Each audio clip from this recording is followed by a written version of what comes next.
¿Te imaginas un mundo sin esto? Sin la posibilidad de construir tus sueños pieza por pieza. En 2003 casi se hace realidad. La empresa que definió la creatividad de generaciones enteras estaba en una espiral de muerte, en números rojos y al borde del abismo. ¿Sabes cuál fue la causa? Curiosamente, fue un exceso de creatividad, un exceso de piezas. En el brutal juego de los negocios, debemos entender que existe un único marcador que no admite debate: el temible estado de cuentas, o mejor dicho, estado de resultados. Y a principios de los 2000, el de Lego no solo mostraba una derrota, era una masacre financiera en tiempo real. Examinemos juntos las cifras de la gran caída que tuvo Lego. El informe anual de Lego, publicado a principios de 2004, no era un simple documento financiero, era el certificado de defunción de una era. La cifra que heló la sangre de la industria fue esta: una pérdida operativa de 1.6 millones. Escucha bien, 1.6 millones de coronas danesas cada día. Para que nos hagamos una idea, al tipo de cambio de esa época, eso eran unos aproximadamente $300,000 americanos, evaporándose cada 24 horas, es decir, día tras día. Impresionante estos números. Increíble. Son $12,500 por hora, más de $200 por minuto. Imaginen un reloj, pero en lugar de marcar los segundos, cada tic-tac es un billete de $100 que se desintegra. Esa era la realidad dentro de los muros de la compañía de juguetes más querida del planeta. Pero esa hemorragia diaria, sostenida durante un año, llevó al colapso total. Para finales del año fiscal 2003, el daño en la línea final era catastrófico. Una pérdida neta de 1.4 millones de coronas danesas. Fue, en ese momento, el peor resultado financiero en los más de 70 años de historia de Lego. Un número así no es mala suerte, no es un mal año, es la firma de una empresa que ha perdido completamente el rumbo. Una leyenda corporativa en caída libre, sin saber dónde estaba el suelo. Y cuando los analistas abrieron los libros para realizar la autopsia de ese desastre financiero, no encontraron un único culpable. Encontraron un monstruo que la propia Lego había creado y alimentado en secreto, el monstruo de la complejidad. Imaginen esto en 1997. Para construir cualquier cosa del universo Lego, se necesitaban unas 6,000 piezas únicas. Para 2004, esa cifra se había más que duplicado. 12,000 moldes distintos, 12,000 procesos de fabricación, de almacenaje. Era una pesadilla logística que disparaba los costos y, peor aún, diluía la magia del sistema Lego. Lanzaron esto, la creación de Galidor. Figuras de acción que apenas se construían, un fracaso comercial y un insulto para los fans. Y no olvidar de Jack Stone. Juguetes pre-ensamblados que le robaban al niño la alegría del descubrimiento y el orgullo de la creación. Eran productos que llevaban el logo de Lego, pero habían olvidado por completo su espíritu. Se decía que muchos de los altos ejecutivos, los que tomaban las decisiones millonarias, eran incapaces de armar un set básico de su propio juguete, de su propio producto. Eran los arquitectos de un imperio de ladrillos, pero habían olvidado cómo colocar una sola pieza. Así que, este era el panorama de la marca Lego. Finanzas en ruinas, una complejidad logística inmanejable y una cultura directiva divorciada de su propia creación. Lego no estaba al borde del abismo, ya estaba en caída libre. Lo único que faltaba era el impacto final. Pero cuando todo parecía perdido, como tipo película de acción, cuando el protagonista está a punto de morir, la compañía hizo la única jugada que le quedaba: entregarle las llaves de un imperio en llamas a un hombre que nadie en la industria conocía. A finales de 2003, la familia Christensen, fundadores y dueños de Lego, estaban sobre la mesa con la opción nuclear: vender la compañía Parecía el único final lógico para una leyenda que se desangraba. Pero en un último acto de fe o de desesperación, buscaron un nuevo CEO. Y la elección que hicieron desafió toda lógica de la industria. No eligieron a un titán del mundo de los juguetes, no a un gurú del marketing con décadas de experiencia. Eligieron a un consultor de 34 años de la firma McKinsey, un completo forastero para el mundo de los niños, pero un experto en el frío y brutal lenguaje de los números y la eficiencia. Su nombre, Jörgen Vig Nudstop. Y Jörgen, el supuesto demoledor, no llegó con promesas de nuevas ideas mágicas. Llegó con un bisturí. Su diagnóstico fue tan simple como devastador. Lego no tenía un problema de creatividad. Tenía una enfermedad de complejidad, y para salvar al paciente, primero tenía que amputar las partes infectadas. Su plan de rescate, la hoja de ruta que sacaría a Lego del abismo, no era una lista de cosas por hacer, sino una lista de cosas que dejar de hacer, y se basaba en 3 pilares fundamentales. Primero, detener la hemorragia financiera a cualquier costo, la supervivencia por encima de todo. Segundo, redescubrir el alma de la compañía, volviendo a su núcleo sagrado, el ladrillo.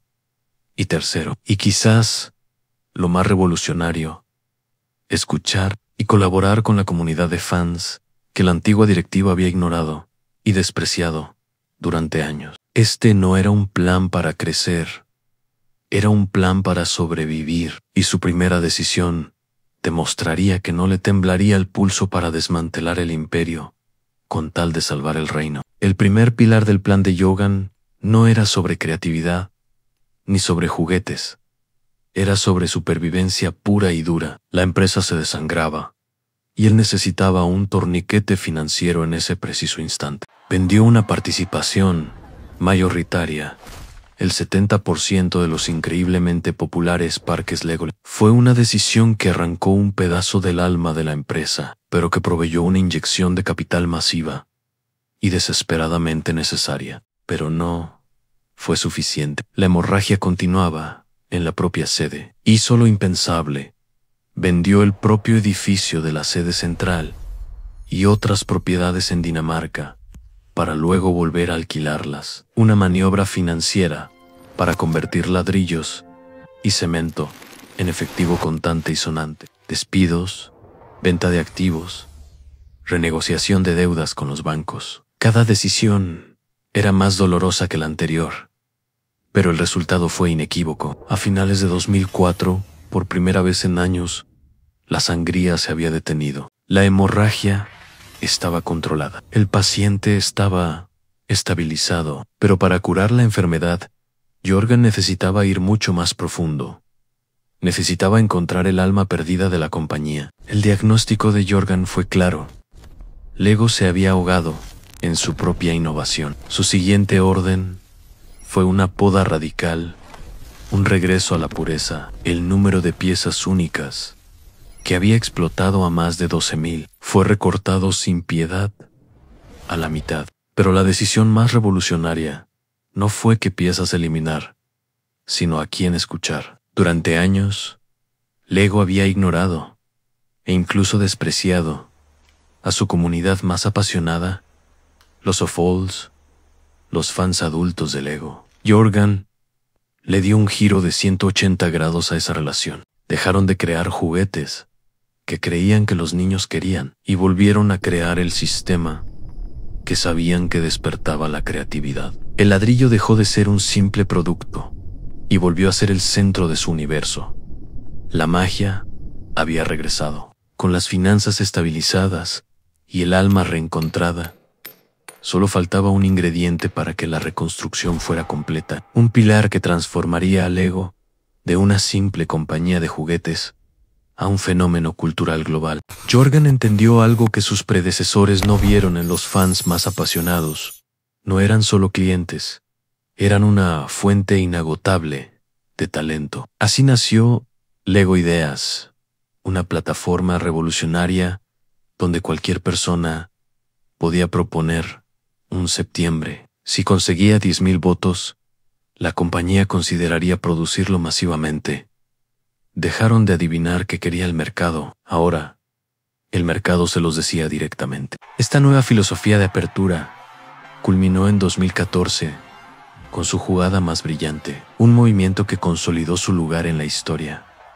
No lanzaron un nuevo juguete, lanzaron una película con los 3 pilares en su sitio: estabilidad financiera, un producto con alma y una comunidad como socia.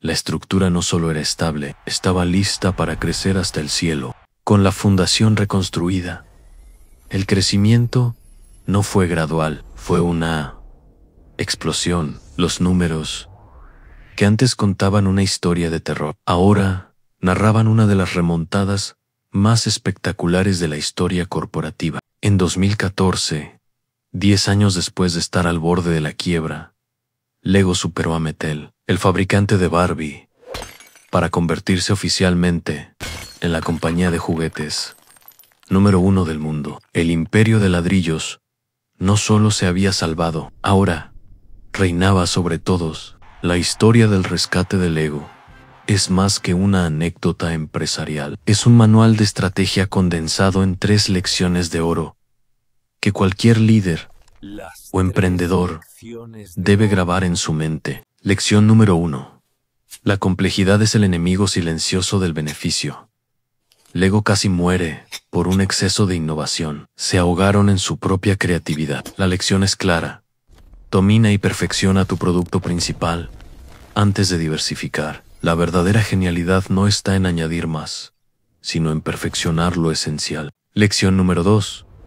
Tus fans más apasionados no son clientes, son tu departamento de UA, de más valioso. La antigua directiva veía a los fans adultos como una molestia. La nueva los vio como socios. Escuchar a tu comunidad más leal no es un favor que les haces, es la fuente de inteligencia de mercado más barata y efectiva que jamás tendrás. Y lección número 3. Una marca fuerte no vende productos, vende un significado.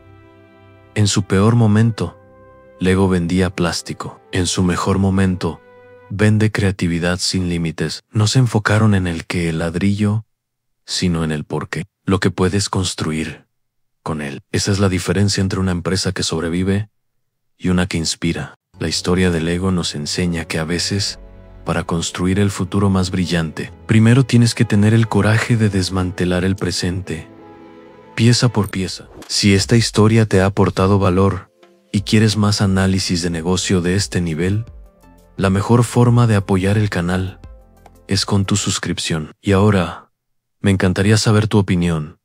¿Qué otra empresa te gustaría que analizáramos en un próximo rescate millonario? Déjamelo saber en los comentarios.